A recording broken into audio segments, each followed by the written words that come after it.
people and we haven't really heard about it, it would be too overwhelming right from the beginning. So it's just like physical exercise.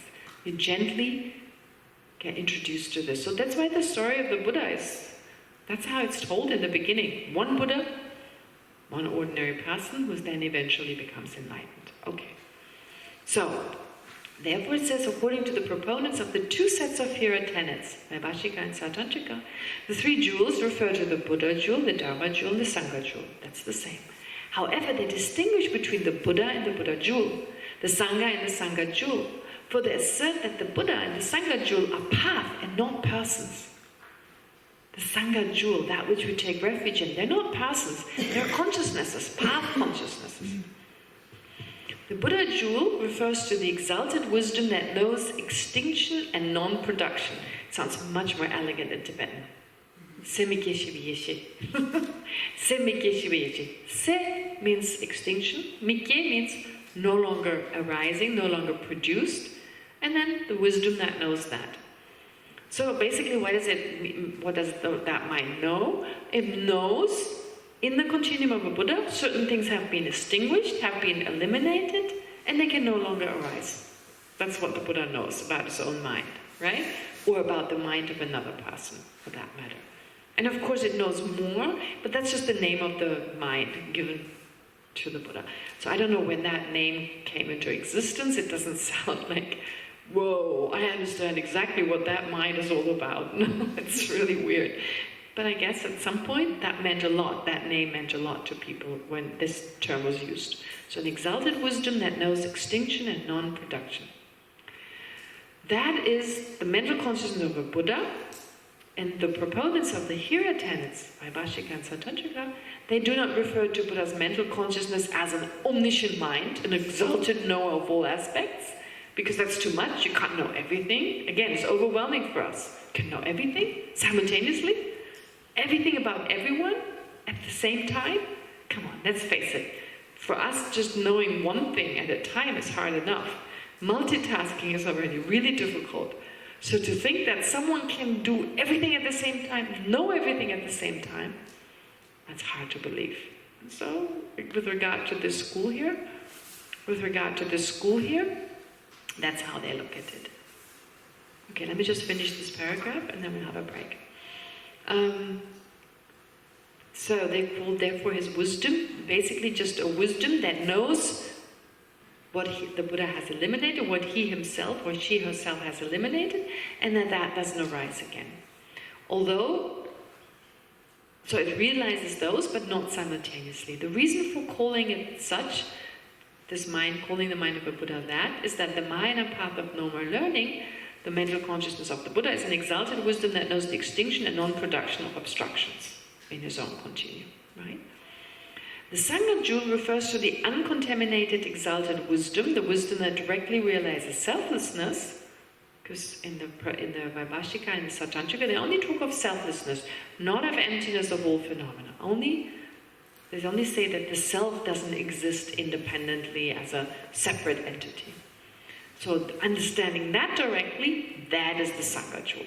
Just that mind that knows the most important bit that needs to be known. That's the Sangha jewel.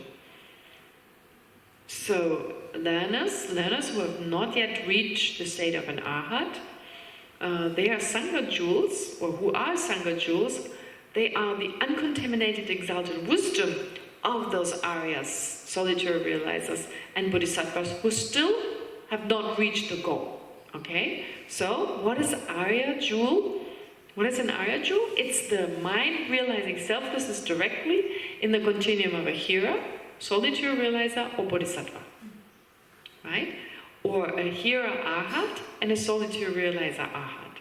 A Buddha's mind is not a Sangha jewel, they say. The Buddha's mind is only a Buddha jewel.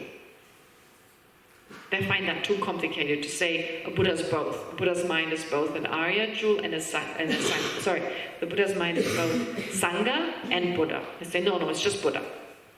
Can you repeat what is an Arya jewel? Oh, sorry, I keep saying Arya jewel. I meant Sangha jewel. Or like, what is an Arya realizer? I guess. A solitary realizer? No, what is like Arya. An Arya is someone who's realized selflessness directly, Okay. who's experienced selflessness directly. Right? What's the difference into an arhat? An Arhat is someone who's eliminated the misapprehension of the self. An Arya is someone who's realized in order to become self-liberated, you have to first experience selflessness or the actual mode of existence of the self directly.